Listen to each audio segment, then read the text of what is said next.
What's going on, guys? Bunch of Competitor here, and today I'm bringing you my ban list predictions for the March 2021 ban list that is literally right around the corner. If you're watching this, today is Friday, February the 25th, but before we get into that, I would like to make a quick announcement that this weekend, so tomorrow and Sunday, is the Remote Duel Extravaganza. I will be attending the main event on Sunday. If you'd like to register for any of the events, I will leave a link to that in the description box below. But if you specifically want to register for the Sunday main event, it will be on, the registration will begin at 11 p.m. Central Time, which is where I am, on Saturday night. So if you guys would like to enter for that event, please do register. I would love to have the opportunity to hopefully be able to play against some of you guys and just really have a good time. So with that, let's go ahead and get straight into the bans. So with the bans, there's only really one card that I think Konami will hit, and that is VFD. Really the only reason for that is because that card does not let you interact with your opponent at all, or your opponent with you, depending on who's playing that particular card. And Virtual World is an absolute offender of this card for the simple fact that it can make two in the same turn. Outing one is not the most difficult thing in the world, but outing two, that's pretty difficult to do. Unless you have specific cards such as Forbidden Droplet, which is $100+ a copy right now, or Dark Ruler No More, then you really don't have an opportunity to out your opponent. Some people say that Cloud Castle needs to go because Cloud Castle is the enabler of this, and while that is arguably true, the actual offender is VFD itself.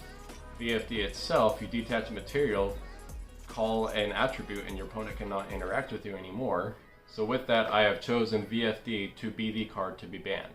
So there's two cards in particular that I would really like to talk about that could possibly be banned by Konami, and in my eyes, probably should be banned. The first card being Red Eyes Fusion.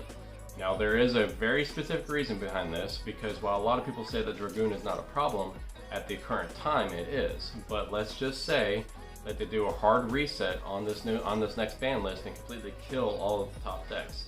If that's the case and Dragoon is left untouched, everybody could probably fall back to Dragoon, and Dragoon will become a serious problem. Now, I don't want to ban Dragoon because Dragoon itself is not a problem, it's making it that is the problem. Now, I talked about this a little bit on different Facebook groups where I uploaded the same post on Instagram. By the way, if you haven't followed me on Instagram, link will be in the description box below. Be sure to head over there to follow me. And I did talk a little bit about my ban list predictions over there, so please be sure to check that out. But other people were saying that Predator Plant Verte Anaconda needs to get banned before Red Eyes Fusion. And that can be the case, but if you ban Anaconda, then you can still play Dragoon. It's just a little bit more bricky, because you'd have to play the 3 Red Eyes Fusion, 3 Red Eyes Insight, and at least 1 Red Eyes Wyvern, or even a Black Metal Dragon, because Black Metal Dragon can search the Red Eyes Fusion. So that is why personally I have chosen Red Eyes Fusion as the card that needs to be banned, because if you get rid of Red Eyes Fusion, then you get rid of the problem. You can still keep your Predator Plant Verte Anaconda, you can still use it if you want, but I don't really know what you're going to send off of it. And as long as you keep Dragoon, the people who play rogue decks like Pure Dark Magician or Pure Red Eyes still have the opportunity to play it, so they can at least keep up with the current metagame. So that is why I have chosen Red Eyes Fusion as a card that should be banned. The second card that I'd like to talk about that should be banned is GUARDRAGON ELPY.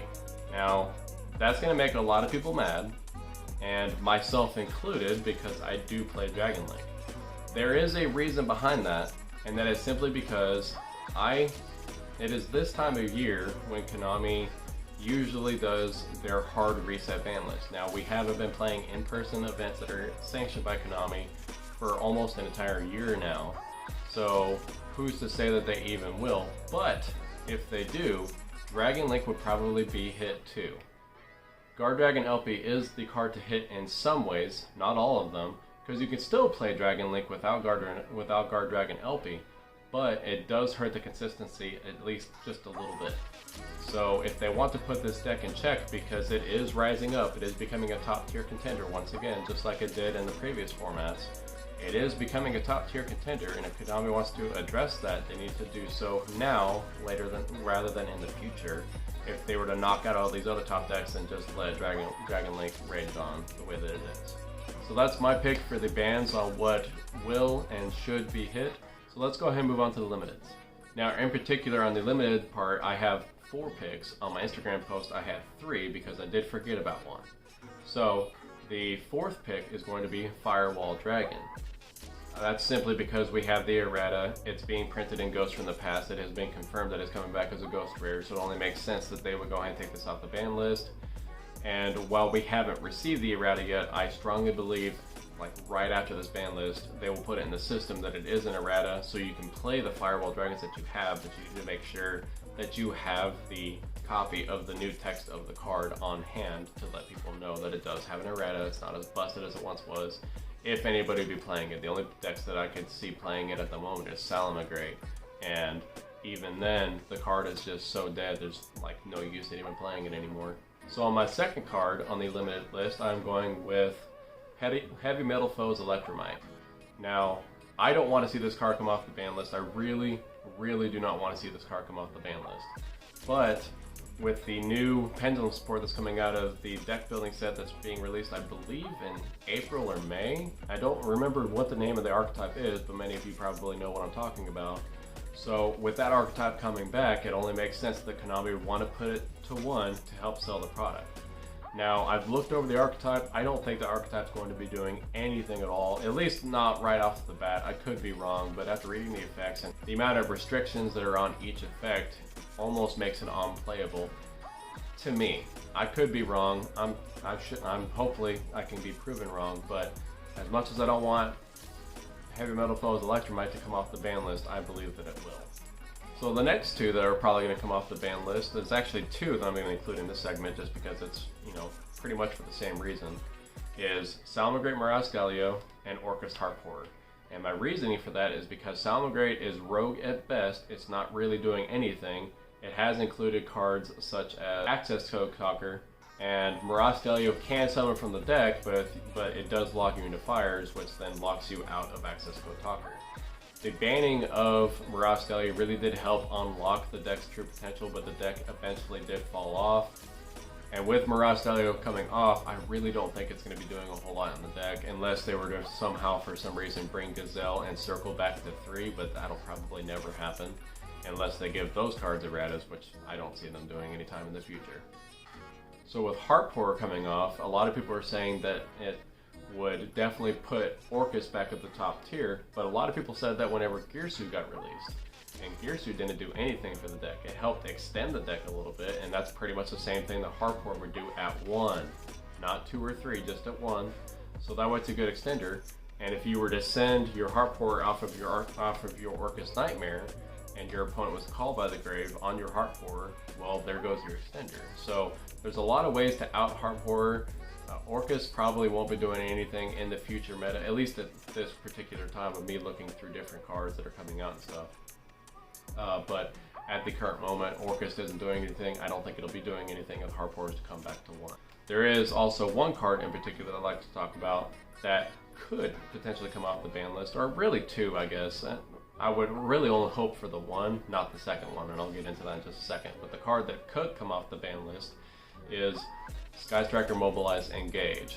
Now, everybody wants this card to come back at 3, but this card at 3 is absolutely busted. I need to ask those people if they can go back to the previous tournaments of 2019 and watch what Engage really does, because that card does not ever need to be at 3. It does not have a once per turn clause. You can search anything. It has broken boards. It was no fun to play against. They've created some of the most, it's like playing VFD now. It's just not fun. But with Engage going to 1, you still get the search, and then you can make Kagari, get it back to your hand, search one more card, and then that's it, because you can't make Kagari for the rest of the turn. So for that reason, I have chosen that Engage should probably go back to 1. The other one that people really want to come back to 1, and I don't think it should, is Thunder Dragon Colossus. The reason I don't want that to come back to 1 is for the same reason that we're going to be banning VFD on this list. You can't search. Like, it doesn't allow you to interact with your opponent in any way, shape, or form. So if you bring Colossus back, Thunder Dragon comes up again, and Thunder Dragon is actually doing relatively okay without it, but a deck that would abuse Colossus is Dragon Link, and we just talked about banning ELPY. Now ELPY would probably make it a little bit harder to get into your Colossus, but there's so many different ways around it. There's already builds out there that are wanting to build a 60 card Dragon Link. Colossus is the way to do it. Now, it could do that for the new Dragoonity support that's coming out, but Dragoonity doesn't really help Colossus, it helps Dragon Link. But then Dragon Link could go into Colossus a lot easier with more extenders. So for that reason, I don't think it should come back to 1. If it comes back to 1, I'm going to be absolutely surprised. And I'm going to have to apologize to all the people that have said that that's not coming back. So I'm sure you're probably wondering why I haven't talked about CyberEngine BENTEN yet, and that's because we're moving on to the semi-limits. I know I hate the semi-limited list just as much as the next person. I don't really think it does a whole lot, but Konami does use the list. They have been using it recently for cards that are coming lower and lower off the ban list, like with True King's Return, that was at 2, or it was at 1, and then they brought it down to 2. So with CyberEngine BENTEN, I feel like they were probably semi-limited rather than limited at first because it does have new support coming out of the next core set. Honestly, I don't know if Konami is going to hit that card at all. If they do, I do feel like they would probably put it to 2, so that's why I put it at the first option to talk about in the semi-limited list. The next 2 cards that I'll talk about on the semi-limited list is honestly because it's kind of following what the OCG did, and a lot of people were hating me on Facebook for it, but hear me out. Okay, the first card is Nadir Servant, and the second card is Cursed ELDLAND. Now, with Nadir Servant, obviously Dogmatica hasn't been doing quite as well as it was in the previous formats, but it is still out there. And if they were to hit these other decks down, Dogmatica is going to go right back up to being the #1 control deck. Pair that with ELDLIXIR, and you've got yourself a really big problem. So with Nadir Servant, I feel like going to 2, it won't really hurt the deck, it'll just kind of hurt the consistency just a little bit. It's the same thing with Cursed ELDLAND going to 2. It doesn't really hurt the consistency too much, but it's enough to kind of put the deck in a little bit of a check. Now, everybody's saying that Scarlet Sanguine should go to 1 instead of Nadir Servant, or 2 instead, or I'm sorry, not Nadir Servant, Cursed ELDLAND, get it together. But Scarlet Sanguine should go to 1 or 2 instead of Cursed ELDLAND. And while I agree with that, when you activate your Scarlet Sanguine, sure, you can special summon from the deck, but then you're locked in a zombie monster. So if you're splashing it in with the other engines and you're not playing Zombie World, you're not going to be able to summon those other monsters. But with Cursed ELDLAND, you can search the Eldritch, send the Eldritch with something else to the graveyard, pop that, pop the Cursed ELDLAND, and then send a Golden Land spell trap from your deck to the graveyard. So it's really more of a starter / extender. So that's why I think if they're going to hit anything with Eldritch, which I think they should, it should be Cursed ELDLAND. Now, with Dogmatica Servant, I'm not 100% sure if they would touch Dogmatica in any way, but if they did, Nadir Servant would be the correct hit, although the correct way to hit either of those would be to limit it. Not only that, it would definitely jack that price down just a little bit, with Nadir Servant being at around $70 and Cursed ELDLAND being nearly $40 a copy now. The final card I'd like to talk about that is probably going to get put to 2 is going to be Dynamite Knight, the True Draco Fighter. Now my reasoning for that is the same reason that True King's Return got put to 2. True King's Return was originally limited, and then they put it to 2, probably to see if anything was going to happen. And I'm just going to go and skip to that part. True King's Return to 3, it hasn't done anything, so it makes no sense to keep it on the semi-limited list. Put it to 3, get it off the list, it's fine.